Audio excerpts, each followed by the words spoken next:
My last video was an important one. In it, I talked about the changes being made to your workplace pension without your consent by the Chancellor and by the pension providers. But the good news is you're not without options. So this time, I want to tell you what you need to do to take back control of your financial future.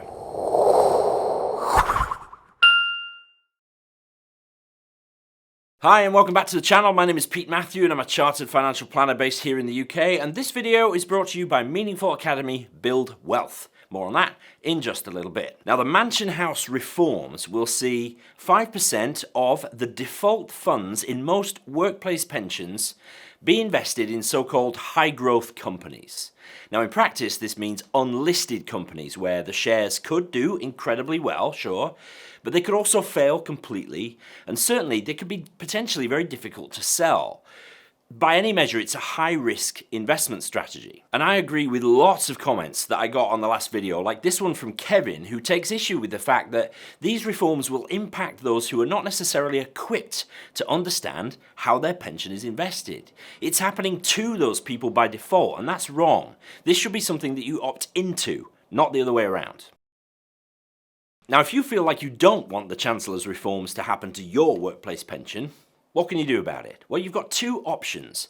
Firstly, you can make a change to your existing pension, switching out of the default fund. Every pension will have at least a few options of investment funds inside the plan that you can choose from, and it's probably easier to do than you might think. The alternative is that you can move some or all of your workplace pension to another pension plan altogether. There are some things you need to be aware of, and you'll have to choose a pension provider as well as choosing funds. Whichever option you choose, I suggest you do one or the other of them anyway, irrespective of the changes being made by the Chancellor, because this puts you in control, and that's where we want to be. So let's look at the two options and give you the practical steps for each. Option one is to switch funds within your existing scheme. Now, your workplace pension, if it is affected by these proposals, is a defined contribution pension. That's where you and your employer both contribute each month and you build up a fund of money over time. Now, eventually, you're going to need to decide what to do with that money when you come to retire. Just think of the pension as a box, and inside that box is the money that you're putting away. That money is invested in the form of funds. Now, when you joined your workplace pension, you would have been placed into a default investment fund. Unless you made a conscious decision to choose a different fund at that time or since, you're still going to be in the default, and it's these funds that are affected by the Mansion House reforms.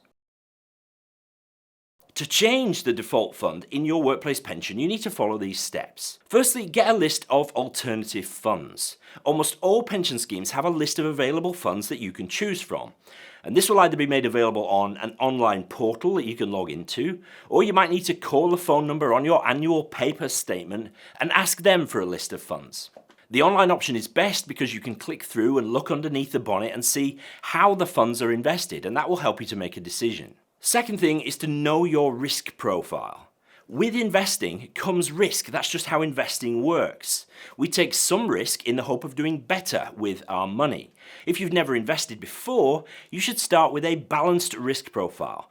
And that means about 50 to 60% of your fund will be invested in shares, with the rest in other kinds of investments, designed to balance things out. If you are a nervous soul, then maybe opt for a more cautious investment approach. If you're more confident, you might feel comfortable investing with a growth or adventurous approach. You could answer the few questions at the Royal London Risk Profiler. It's free, you don't have to give your email address, and it has some explanation around risk that you might find useful. I'll put a link to that in the description below the video. The available funds in your pension will have risk profiles attached to them, and this will give you a steer as to which funds you should be looking at. You should choose a low-cost multi-asset fund. You want to look for a fund that matches your risk profile.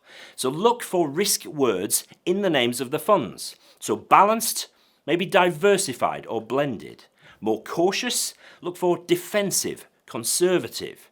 Growth funds might be called adventurous or dynamic. Send a message to your pension provider about the change that you want to make, or place the fund switch instruction in your online portal. Now, there are good reasons to stick with your existing workplace pension rather than the alternative, and we'll get to that alternative in a minute. It'll be pretty low cost, usually. Your employer pays into it, that's reason enough. Your payments are worked through your payroll, so it's all pretty hands-off for you. and it means you have just one active pension and not 2 or more pensions. Now before we get to the alternative option, if this is useful so far, you know what to do. Hit the like button, subscribe to the channel if you're not already, and remember to share this video with anybody that you think will find it useful. Nearly everybody who's working has a pension, so this is definitely going to affect a lot of people. So let's spread the word so as many of those people as possible can take control over their future. Cheers.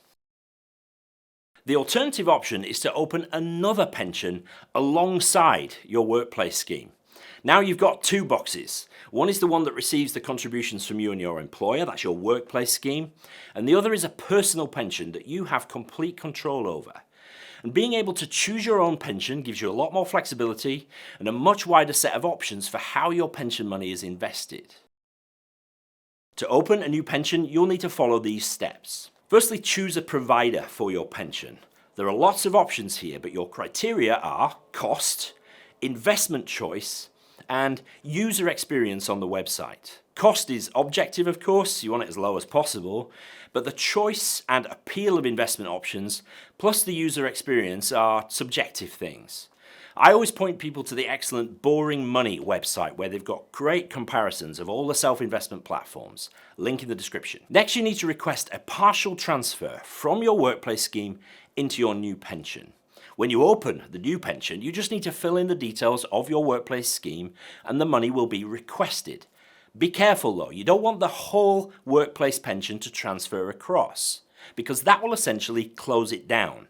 You need to request a partial transfer, either a percentage of your fund or a pounds figure. You'll have the option to do a cash transfer, where the funds in your workplace scheme are sold and the cash sent across to your new pension. Or you can do an in-specie transfer, where the funds come across intact as long as your new pension offers the same funds.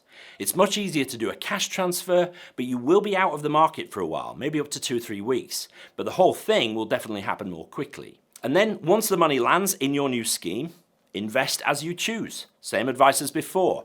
Understand your risk profile and choose funds accordingly. And then repeat this annually. Your workplace pension is still building up because of the contributions, and your personal plan alongside is now properly invested under your control. You want to repeat the partial transfer from one to the other each year so that the majority of your funds are in the personal plan. Now, for much more on how to invest and how to build wealth successfully, check out Meaningful Academy Build Wealth. It's my most distilled learning on how to do everything that we're talking about today, but in much more depth. There are video lessons and also workbooks, calculators, live Q&A calls with me, a private community of like-minded people, and access to the brilliant financial planning app that I use every day with my clients. And you can even watch over my shoulder as I use free online tools to choose great funds for your portfolio. So find out more at meaningfulacademy.com/buildwealth, and if you decide to sign up, use the coupon code YouTube to get a decent discount. Really looking forward to welcoming you into the Academy. Now, at the start of this video, I said that the proposed reforms will impact many people who are not engaged with their finances. They don't know or care about how their pension fund is invested. And this makes me sad, because with just a little bit of information and some practical steps to follow, you and they could make a huge difference to your financial future. It isn't difficult. It doesn't need to take long. You just need the right tools, and that's why I'm here, and that's why Meaningful Money is here. So I hope this was helpful. Leave any questions in the comments and I'll answer as many as I can.